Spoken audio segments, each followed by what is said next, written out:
Hey guys, it's John, small time bookseller, and I'm here because I want to talk about some books. That'd be okay if we just just kind of sat here for a little while and, talked about some books for a little bit. That'd be all right. Hope so, because that's what I'm going to do. That's what I do, in fact. I sell books on eBay, and should I be so lucky, and that happens, I'll come on here and I'll tell you as much as I can about them. And so I don't do any garage sale videos. I don't do yard sale videos. I don't do GoPros or the Goodwill bins, looking at my hands like pot hunters in those days. Dead-eyed gents with sawed-offs who could wipe out a covey in a day of the birds scattered right in the broom sedge. Now I just make these kind of videos instead. So we're going to talk about it. This video is going to cover March 1st through March Ides. Beware. So March 15th, March 1st to March 15th. And then we have a total of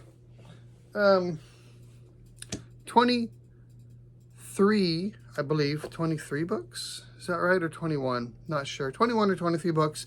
Couple Nada books. And some interesting stuff today. So I hope you enjoy it. Sit back, relax, grab yourself a drink. I got myself one right here. Oh, that's good. Yes. All right. And we are going to get right into it. So, as always, I'm going to start off with my least profitable book and make its way on up to the most profitable book for the time period here. Those 15 days of selling. And for those of you who are new and don't know, I get the majority of my books at the Goodwill bins up in Houston, mostly, entirely. And they have them for $3 and I have for a long time, and hopefully they'll continue to have them that way. But that's where I get most of my books. There's also an Amazon return store over in Lake Jackson that I'll hit sometimes. In fact, I was there yesterday, picked up some books. And those are 3 for the price of the day. So today's Wednesday. Yesterday was Tuesday, and so there was 3 for $5 on that day. So I did pick up some stuff there. I hit the occasional garage sale, yard sale, estate sale, but really not much. Thrift stores. There's a couple other little thrift stores around my area that I'll occasionally find something decent at as well. So that's where I get them, and that's then I just list them on eBay. I don't do anything on Amazon yet. I'm just doing eBay. So let's get into it. First one is right here, The Way to Live. This is sold for $10. This is a reproduction of an older book. So in a couple videos recently, I've talked about having the older book that was then reproduced. So this reproduction sold for $10, but I bet if you can find that original book, it'd probably be worth a lot of money. So something to always look for.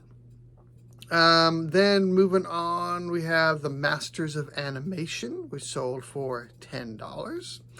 And then after that, moving on, we have another $10 book. This is The Hacking Engagement, 50 tips. I tried a hacking engagement. She called off the whole thing after that. It was awful, let me tell you. I think I made the same joke at another video. I think I've sold this book before, because as I started saying that, I'm like, I think I made the same jokes. Yeah, anyhow, I probably did. I'm sorry if it's happened. I still find it funny. Then we have the World War II tanks, illustrated, Last of the Panzers, sold for $10 as well. The next one was picked up so if you're ever at the Goodwill bins or even at regular old-fashioned Goodwill or Salvation Army, and you see a lot of books on the same genre, the same subject matter, it's often a good idea to pick them up, because if it looks like someone's personal collection, if somebody collects, so I was at the Goodwill once and there's a bunch of spy books. And so if somebody collects spy books, they probably know what they're getting. They know what they're doing. They know what they have. And there's a good chance you're going to find good stuff in there. And so when I saw these spy books, I picked up most of them. And they've been selling. I haven't had any really great ones, but a lot of them have sold. And so this one did recently. This is the Champagne Spy, which sold for $10. But again, if you see a collection, it's worth looking them all up, because again, if somebody's collecting something, they probably know about it, and there's a good chance they're going to have something good in that collection. Moving on, we have the Healthy Living series, which sold for $12. And then this was an interesting case here. This next one is called Sexuality and Space, which sold for $12. This was an international sale, and I tracked it, and it finally said delivered. And a few days after that, the buyer requested a refund, said that they had never gotten the book, never received the book. But because I'd used the eBay's international shipping program, as soon as that message came through, almost immediately one from eBay came through telling me I don't have to do anything. They'll take care of it. And they did. And within the next day, it said the case is closed. No money out of my account. So that's the benefit of using eBay's international shipping program, is you send the book to the international shipping hub, which for me, I don't know if it's for everybody, is in Illinois. So I spent $1 or $2 in £1 or £2 pounds of medium mail shipping, which is probably $4 or so, sent it to Illinois, and once eBay receives it, it's in their hands, and they take responsibility for it after that. And this is the first time I'd ever had a book not apparently get delivered. It was said it was delivered, but the guy said he didn't get it, and so eBay took care of it. So I was very pleased with that. So the downside of international shipping is they apparently charge an outrageous amount for shipping. I recently had, just this last week, somebody from Australia message me asking if I could do anything about the cost of shipping because it was so high. And it was like a $75 book. And I explained to him about the international shipping. I said, no, I know eBay charges an outrageous amount. I just send it to Illinois, and then they take it on from there. I did offer to take like $10 off the cost of the book, but he said it still was just too astronomical, and so I lost the sale because of that. If I did my own international shipping, it would be cheaper, but then I take on that risk of it not showing up. And before I started using international shipping, I did it myself, and I had one situation sending something to Israel where it never got delivered, and the person on the other end was very nice, very patient, but finally got to the point where it's like it's lost somewhere. Who knows where it's at? And so I refunded the money, and then at that point I decided I'm going to go ahead and use eBay international shipping. The other downside is they don't ship to every country. The majority, yes. I think I had somebody who messaged me from Yemen, or was it Oman? One of those two, who said, they tried to buy it, but it doesn't ship to that country. So it ships to the majority of countries, but not all. So there's the upside and the downside. For me, the upside of knowing that they're going to take responsibility. This is the first time it's happened to where I can verify eBay will step in and take responsibility for it. And so I think that upside is worth the possible loss of sales due to the outrageous shipping that they charge. So that's my 2 cents. This next book is one I've had for a long time, well over a year. This was Syria, the Crossroad of Civilization. It sold for $12.50. Oversized book. I don't pick up oversized books anymore because they're a pain to ship. I had to kind of manipulate a couple different boxes, a lot of tape, a lot of effort, and a lot of stress and wondering if it was going to get there okay. And for a $12.50 sale, not really worth my time. So now I'm much more cognizant of shipping when I'm picking up books than if they're oversized. I tend to stay away from them, unless there's something special, obviously. The next one was Dark Psychology and Manipulation. It's over $12.50. And I didn't really want to sell this, but I just felt oddly compelled to. Not sure why, but Dark Psychology and Manipulation, very good genre. There's going to be another sale later on of another Dark Psychology book, which is kind of strange. Completely different buyer, but they both sold. And the next one's an interesting one too. This is Nancy Drew, The Secret of the Old Clock. This is a first edition, and it sold for $15.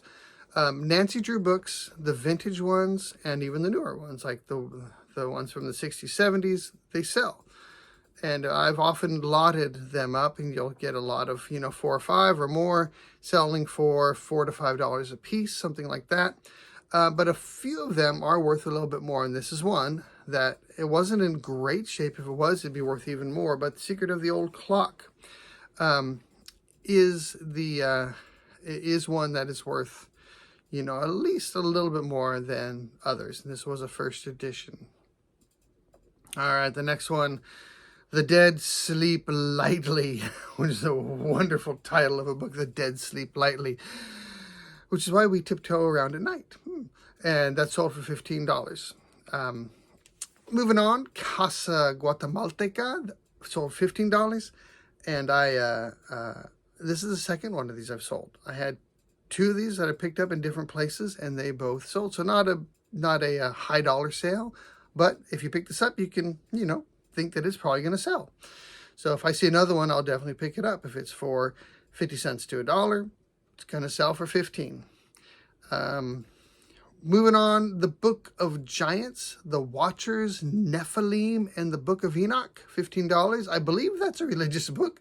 The Book of Enoch sounds familiar. I'm not sure about The Watchers and Nephilim. I could have looked that up before you started the video, but I didn't do that. But religion is a very, very common seller for me. I sell a lot of religious books. And the next one is another religious book, Witness to Holiness, Abba Daniel. Sold for $15.65. Not sure where that 65 cents came from. I don't do any sales, so it must have been an offer. And then the next one's a really cool book. This is a 1941 New Encyclopedia of Machine Shop Practice, and it sold for $17. When you see something like this, I am thinking that this is going to sell not for the information in the book, but for the graphics and the images. There's some really cool, very finely detailed drawings of machinery from the 1940s. And it looks really, really cool. So I think that is probably why it sells. So you might put that in your title, graphics, images, vintage. And when you do your pictures, make sure you include pictures of a lot of those images. So in a book like this, which may not have, it's not current information, I doubt anyone's using this as a manual for an actual machine shop practice, but it's either historical or it's collectible, or they use it for the images, the graphics inside. Another genre to definitely pick up whenever you see it is self-defense or martial arts, especially vintage stuff. So this was Conceptual Self-Defense, and it sold for $25. And then our other Dark Psychology. This is Dark Psychology 6 books in 1, and that sold for $25. And moving on, we have Nuevo Missal del Vaticano II, sold for $30. I had somebody comment on the last video asking about foreign language books, and if I use international shipping, or if I find most of the sales go to in the United States. And most of the books that I sell that are printed in foreign languages sell inside the United States. I did have some Farsi, like how to learn Farsi books, which went to Norway at one time. So I thought that was kind of cool. But most of the ones that I've sold that are in Spanish, I've had a few go to Puerto Rico, and others, within the United States, and Puerto Rico's part of the United States somewhere, but within the United States is where they have gone.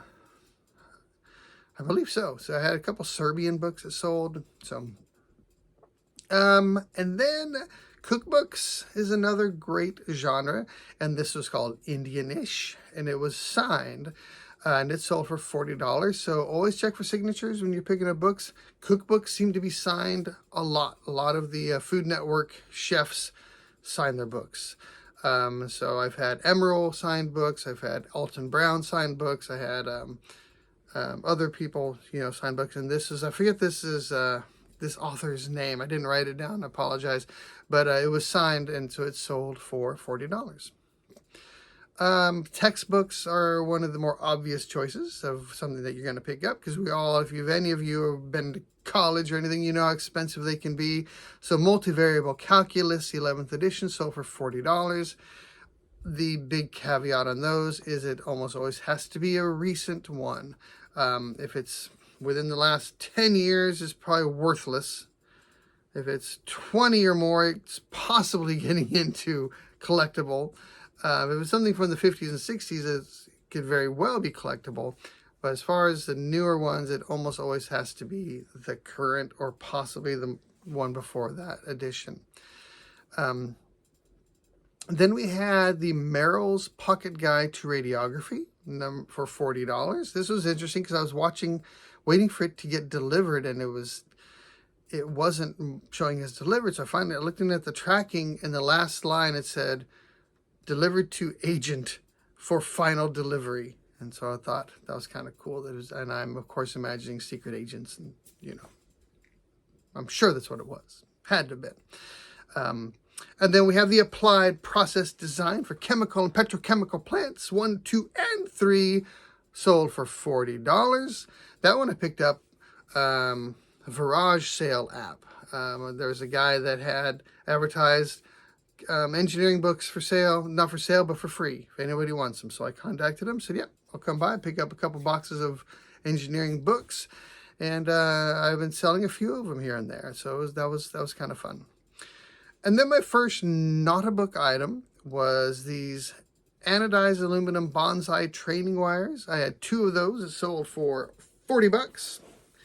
And then my next one was the other not-a-book sale. That was Bond 50, 5 Decades of Bond 007 DVD collection, which sold for $60. I'd had a lot of low offers on this, and I had one guy that just tried to convince the heck out of me that it was definitely not worth more than $25. I didn't take it, and it did take a while to sell, longer than I thought it would, but it finally did sell for $60. And this was, thank you, Laxman. This came from my buddy Lax out in Portugal. Before he moved to Portugal, he loaded me up with a bunch of good stuff that I've been selling. And then the final one, my big sale of the fortnight, in Fortnight Plus a Day, is this one, the Prince Pimpernel. This was a 1912 version of this, and I put in the title Rare Cover because there were a lot of Prince Pimpernel books from the early 1900s. I did not see a single other one with this cover on it. So I have no idea why. I didn't do any more research on it. All I said was rare cover, and it sold for $75. I was pretty psyched about that. So where does that leave us? That leaves us with, where's my sticky note? I'm going to try not to drop it this time. That was, see, I can't remember if I took out the 2. It's either 21 or 23 books for $506.65 for a $22.03 average. So a little bit below my made up, completely arbitrary figure of $25, which I like to think of as a good sales period. But I did have some pretty good books in there, I thought. So I was pretty pleased with it overall. And then my 2 Nada books were great. So I had 2 Nada books that sold for $100. And, I was, before each sales period, I set goals. And my goal I didn't quite make my goal for the books, but for the Nada books, I was like, I haven't sold a lot of Nada books lately, so I was going to go for something real simple. I'm like, $50 average. Let's do it. Let's do a $50 average and a $60 and a $40 sale, and I nailed it. Look, the proof right there, right? $50 average. So, once again, so what time? We got some time here. I wanted to show you that the bin drop in Lake Jackson, like I was telling you I was at just yesterday. I was going to kind of show you the type of books that I'll pick up there. So this was $5 a day. So 3 for $5. And I got this one, which I just recently sold, one of these. The Desk Reference Dictionary Diagnostic Criteria for the DSM-5 TR. And that's $15. You see them for a little bit more, but I just sold one for $15. So I'll probably list that for $15 as well. And then this next one is about a $20 to $30 book, English language learners, and there are 2 of those. So that's nice. When you can get multiple copies, then you just have to list it once. And especially if they're in similar condition, what I'll usually do is I'll take pictures of the one in worse condition and send that one out first, and then they will get the book that they expect, and then the second person will get the one that's in better shape, and they'll just be happy about it, hopefully. And then the other thing I picked up was Conversation English for Russian Speakers, lessons 1 through 40, and there are 2 of those. And this is probably going to be a $15 to $20 book. So, again, I paid $3 for, and then just because there's 3 for $5, that was $5. I had to pick up something else. So I saw this Survey of Entomology. I thought that would probably be worth something. It's not. It was like there's ones listed for like $7.50 free shipping. So I'll probably throw that in my box that's under the desk here that I sell back to the Half Price Bookstore up in Pearland.